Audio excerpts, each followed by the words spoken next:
Hello friends, அடுத்த ஒரு going ஒன்றை பார்ப்போம். இது வந்து ரெஃப்ளெக்ஷன் சொல்லி இது வந்து இந்த நான் போடுற வீடியோக்கள் நீங்கள் உங்களுடைய ரிவ்யூவுக்காக வேண்டியும் எஜுகேஷன் பர்பஸுக்காக வேண்டி நான் போடுற வீடியோ. நீங்கள் வந்து இது இன்வெஸ்ட்மெண்ட் சம்பந்தமான தீர்மானங்களை நீங்கள் தான் எடுக்க வேணும். உங்களுடைய பணம் உங்களுடைய கைகள் தான் இருக்குது. நீங்கள் ஃபர்ஸ்ட்டாக வந்து ரிஸ்க் எடுக்கக்கூடியதாக இருந்தால் நீங்கள் பயப்படாமல் ரிஸ்க் எடுக்கலாம். எவ்வளவு ரிஸ்க் எடுக்கிறீங்களோ அவ்வளவுக்கு தான் உங்களுக்கு ப்ராஃபிட் இருக்குது. அதுக்கு நீங்கள் வந்து ஒவ்வொரு கோயினையும் பற்றி நீங்கள் லேர்ன் பண்ண வேண்டியது மிக மிக அவசியம். அந்த வகையில் இந்த கோயின் ஒன்று உங்களுக்கு இன்ட்ரோடியூஸ் பண்ண Rafflection ஒன்று சொல்லி பெரும்பாலும் இந்த கோயின் வந்து இன்னும் வந்து கோயின் மார்க்கெட்டில் வந்து லிஸ்ட் அவுட் ஆகலை. அடுத்தது கோயின் ஜிக்கோவிலையும் லிஸ்ட் அவுட் ஆகலை. நீங்கள் போய் செக் பண்ணி பார்க்கலாம். நான் நினைக்கிறேன் ஒரு வித்தின் 1 வீக்குக்குள்ளே வந்து பெரும்பாலும் இந்த கோயின் வந்து லான்ச் பண்ணதுக்கு சான்ஸ் இருக்குது. ஏனென்றால் இவங்க கோயின் மார்க்கெட் கேபிட்டலுக்கும் அல்ல கோயின் ஜிக்கோவுக்கும் வந்து தங்களுடைய ரிக்வஸ்ட்டை வந்து அனுப்பியிருக்காங்கன்னு நினைக்கிறேன் லிஸ்ட் பண்ணுறதுக்காக வேண்டி. இது வந்து ஒரு ஆட்டோமேட்டட் லிக்விட் இன்ஜெக்ஷன் பேஸ்ட் தான் இது டிரான்சாக்ஷன் வந்து நடந்து கொண்டிருக்கு. இது வந்து ஒரு டோக்கனைசேஷன், அதாவது இந்த சொல்கிறாங்க ட்ரபிள் பேஸ்ட் டோக்கனைசேஷன் சிஸ்டம்னு சொல்லி சொல்கிறாங்க. இது ஃபர்ஸ்டான ஒரு சிஸ்டம்னு சொல்லி வேர்ல்டு ஃபர்ஸ்ட், அதாவது இந்த டிஃபை சிஸ்டத்தில் வர முதலாவது ரபிள் பேஸ்ட் சிஸ்டம்னு சொல்லி சொல்கிறாங்க. அடுத்த விஷயம் வந்து இந்த கோயின் வந்து மற்ற இப்போதைய டோக்கனமிக்ஸ் கோயின்கள் மாதிரி தான் இந்த சேம் ப்ராசஸ்லாம் போய்கொண்டிருக்கு. இது வந்து நீங்கள் ஒரு எக்ஸாம்பிள் ஒரு $5 உங்களுக்கு லிமிட்டடான ஒரு அமௌண்ட் கோயின் தான் தராங்க.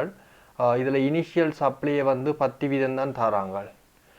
நீங்கள் பார்த்தீங்கன்னா தெரியும், 100 பில்லியன் காயின் தான் வந்து சர்க்குலேஷனில் விடுறாங்க. அது ஒரு பிரச்சனை ஒன்று இருக்குது. 90% வந்து ஹோல்ட் பண்ணி வச்சுருக்கிறாங்க நினைக்கிறேன். 90% டோக்கனை வந்து ஹோல்ட் பண்ணி வச்சுக்கிறாங்க. 10% மட்டும் தான் வந்து இனிஷியல் சப்ளை விடுறாங்க. அதில் ஒரு வீக்னஸ் இது. ஏனென்றால் டோட்டலாக அவங்களோட சப்ளையை வந்து மார்க்கெட்டுக்கு விடலை. ஆனால் இவங்களை என்னென்னு சொன்னால் அப்படி சப்ளையை வச்சுக்கொள்ளக்குள்ளே அது லாங் டேர்ம் வந்து போகக்கூடிய சாத்தியக்கூறுகள் இருக்குது. இவங்க கம்பெனியை லாங் டேர்ம் ரன் பண்ணக்கூடிய சாத்தியக்கூறுகள் இருக்குது. அடுத்தது இப்போ ஃப்ரீ சேல் வந்து இப்போ தான் இதில் பைனான்ஸ் ஸ்மார்ட் செயினில் தான் வந்து, அதாவது பேன்கேக் ஷாப்லாம் ஸ்டார்ட் ஆகிருக்கு. அடுத்தது இதில் விஷயங்கள் டிஃபை மார்க்கெட் வந்து இப்போ டிஃபை டோட்டல் மார்க்கெட் வந்து 93 பில்லியனுக்கிட்ட தாண்டிட்டு நினைக்கிறேன். டோட்டலாக அந்த டீட்டெயில் கொடுத்துருக்குறாங்க. இதை விட நீங்கள் வந்து ஆட்டோமேட்டிக்காக அந்த டோக்கனை கால் பண்ணி வச்சிங்கன்னாலே உங்களுக்கு ஆட்டோமேட்டிக்காக அதுக்குரிய ரிவார்ட் வந்து கிடச்சி கொண்டிருக்கும். அடுத்தது குறிப்பிட்ட பெர்சன்டேஜ் வந்து பேர்னிங்குக்கும் போய் கொண்டிருக்கும். இப்போ நார்மலாக ஒரு 1 இயரில் வந்து பெரிய அளவில் வந்து இந்த டோக்கன் வந்து சப்ளை வந்து நிறைய குறைஞ்சி கொண்டிருக்கும். ஏன்னா ஒவ்வொரு டிரான்சாக்ஷன்லேயும் வந்து 2% கட் பண்ணப்பட்டு அது பேர்ன் ஆகி ஆட்டோமேட்டிக்காக பேர்னிங் ப்ராசஸுக்கு போயிடும்.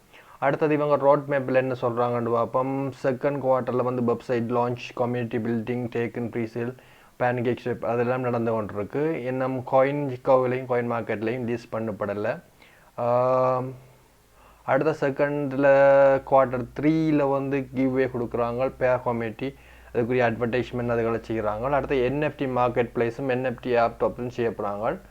அடுத்தது ஃபோர்த் குவார்ட்டரில் வந்து ரபிள் automatic market maker and ETH implementation, ETHோட சேர்ந்து இம்ப்ளிமெண்ட் பண்ணுற பிளான் ஒன்று இருக்குது. அடுத்தது STK தேர்ட் பார்ட்டி இன்டெகிரேஷன் வந்து செய்கிற பிளானும் இருக்குது. அடுத்து இவங்களோட பைட் பேப்பர் போட்டிருக்கிறாங்க. அது பிரச்சனை இல்லை, அதுவும் நீங்கள் வேண்டாம் விரும்பினா பாய்ச்சி பார்த்துக்கொடுங்க மேலதிக தகவல்களுக்கு. ஓகே ஃப்ரெண்ட்ஸ், அவ்வளோதான் விஷயம். இனி அடுத்த ஒரு வீடியோவில் இன்னும் ஒரு கோயினை பார்த்து பார்ப்போம். நன்றி, வணக்கம்.